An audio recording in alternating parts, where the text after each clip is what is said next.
తనకు తానే కాపు నాయకుణ్ణి అనే సర్టిఫికేట్ ఇచ్చుకున్నాడు. నీకు నువ్వే సర్టిఫికేట్ ఇచ్చుకుంటే సరిపోతుందా? నువ్వెలా కాపు నాయకుడి అవుతావు అని ప్రశ్నిస్తే అతను ఓ సమాధానం చెప్పాడు సార్. వంగవీటి మోహన రంగా మనకు తెలుసు కదా సార్, నేడు ఆయన వర్ధంతి కూడా. ఆ వంగవీటి రంగాకే నేను టీ ఇచ్చాను కాబట్టి కాపులంతా నాకే ఓటు వేయాలి అంటాడు. ఈయన టీ ఇస్తే మనం ఓటేయాలా సార్? సర్లే, కాపు కాసేవాడు మనోడైతే మంచిదే కదా అని కాపులంతా అనుకున్నారు. కానీ అతను చంద్రబాబుకు కాపు కాసేవాడని క్రమంగా అందరికీ అర్థమైంది. సార్, ఒక విషయం చెప్పనా? వంగవీటి రంగాను దారుణంగా చంపిందెవరో అతనికి తెలియదా? తెలుసు సార్, కానీ తెలియనట్టు నటిస్తాడు. కాపు జాతి నాయకుడిగా అతని ముందున్నటువంటి ప్రధాన లక్ష్యం ఏంటో తెలుసా? కాపుల ఆత్మగౌరవాన్ని చంద్రబాబుకు తాకట్టు పెట్టడం, కాపులందరినీ చంద్రబాబు పల్లకీ మోసే కూలీలుగా తయారు చేయడం.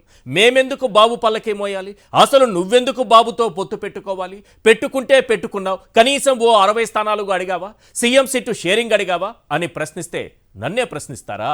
మీరందరూ వైసీపీ కోవట్లే అంటూ పార్టీ నుంచి మెడబట్టి బయటకు గెంటేశాడు సార్. రేపో మాపో పార్టీ ఖాళీ కావడం ఖాయంగా కనిపిస్తోంది సార్. అయినా సార్, నువ్వు సీఎంగా పనికిరావు, జస్ట్ బానిసత్వం చేస్తే చాలని లోకేష్ ఇంత క్లియర్గా చెప్పినా ఇంకా సైకిల్ని పట్టుకొని వేలాడుతాడు ఏంటి సార్? తానేదో కాపు జాతి ఉద్ధరణ కోసమే పుట్టినట్టు, తానేదో కాపుల కోసమే టీడీపీతో పొత్తు పెట్టుకున్నట్టు, తానేదో ప్యాకేజీ పుచ్చుకోనట్టు భలే నటిస్తాడు సార్. అయ్యా పవన్ కళ్యాణ్ గారు, మీరు ముందు మీ యాక్టింగ్ ఆపి ప్రజలు అడుగుతున్న ఈ 10 ప్రశ్నలకు సమాధానం చెప్పండి. క్వశ్చన్ నెంబర్ 1, వంగవీటి రంగాను అర్ధరాత్రి అతి దారుణంగా చంపిందెవరో నీకు తెలుసు, అయినా ఎందుకు యాక్టింగ్ చేస్తున్నావు? క్వశ్చన్ నెంబర్ 2, అల్లర్ల సాకు చూపి కాపు యువతపై అక్రమ కేసులు పెట్టిందెవరో నీకు తెలుసు, అయినా ఎందుకు యాక్టింగ్ చేస్తున్నావు? క్వశ్చన్ నెంబర్ 3, కాపులను బీసీల్లో చేరుస్తానని ఓట్లేయించుకుని మోసం చేసిందెవరో నీకు తెలుసు, అయినా ఎందుకు యాక్టింగ్ చేస్తున్నావు? క్వశ్చన్ నెంబర్ 4, కాపు ఉద్యమ నేత ముద్రగడపై కేసులు పెట్టి హింసించిందెవరో నీకు తెలుసు, అయినా ఎందుకు యాక్టింగ్ చేస్తున్నావు?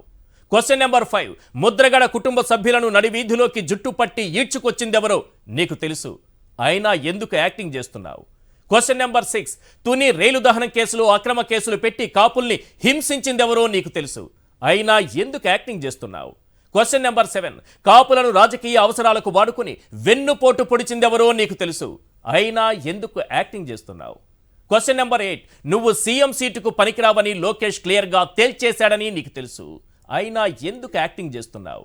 క్వశ్చన్ నెంబర్ 9, బాబు కోసం సొంత పార్టీ నేతలపై కోవర్టు ముద్ర వేస్తే పార్టీ ఖాళీ అవుతుందని నీకు తెలుసు, అయినా ఎందుకు యాక్టింగ్ చేస్తున్నావు? క్వశ్చన్ నెంబర్ 10, 100 కోట్లు ఖర్చు పెట్టి మీ తల్లిగారిని దూషించింది చంద్రబాబే అని నీకు తెలుసు, అయినా ఎందుకు యాక్టింగ్ చేస్తున్నావు? ప్రజలు అడుగుతున్న ఈ 10 ప్రశ్నలకు పవన్ కళ్యాణ్ సమాధానం చెప్పాలి.